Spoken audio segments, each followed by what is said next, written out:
Hello, it's Graham Crawshaw and I'm here to present the latest CASME video based on the activities that we've been doing as a result of COVID-19. And this particular video is looking at payment terms. So if you look at the overall timescale that we've been putting up with this virus, you'll see that there's the activity that was the firefighting stage that took place between January and the end of May. Then we've moved on to that reflection stage as most of the firefighting is done, but companies are looking what they should be doing going forward. And as we come towards the end of August, we're looking at that next planning stage and organisations revisiting the category plans that their procurement teams put together. And so in terms of payment terms, we've had very specific issues that companies were responding to. And what we saw when we did benchmarking in March was the situation where 40% of CASME members were either extending payment terms to help their own organisation, and a further 40% were actually working with their suppliers to help out, so perhaps paying more promptly. So what we're now looking at is the survey and the status as it is at this point in time. So if we look at this survey, it was conducted in July 2020 and almost 100 of CASME's members responded to the request for information. And just to remind you that like all our benchmarking at CASME, we have no influence from suppliers or sponsors at any point. So let's look at some of the findings that we've had. Well, 79% of organisations responded that they haven't actually changed any of the payment terms with the majority of their suppliers.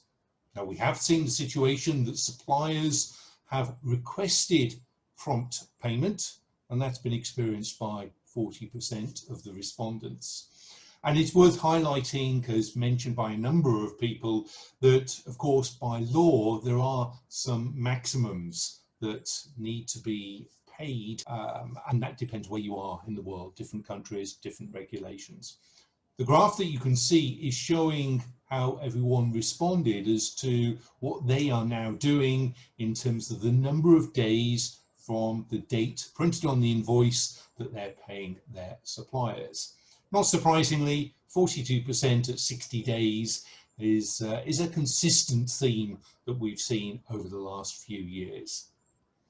So what do we find specifically as a result of the virus? Well, we asked what suppliers have you been looking to provide that additional support to? And you can see the results that 31% said that they are providing support to smaller businesses, and a further 23% saying they were focusing on critical or more vulnerable suppliers.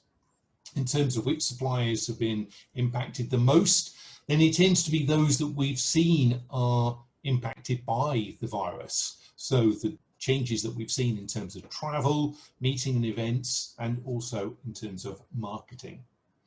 The feedback has been that companies are responding to their suppliers on a case-by-case basis. And for some, it's making payment immediate or within 7 days, or others looking to negotiate an arrangement to the advantage of both parties. Not surprisingly, it's back to the power of the supplier versus the buyer. So those suppliers that have provided PPE have demanded much prompt payment terms, and of course procurement has been obliging in order to help secure the supplies that are required. Now, in terms of the support given to suppliers, it's been a negotiated trade.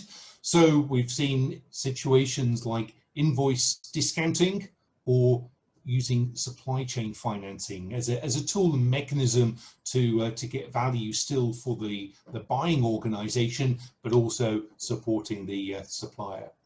I think the message is loud and clear that any changes in terms of more favourable terms that have been offered to suppliers are temporary, and most expect to revert to standard payment terms as from January next year.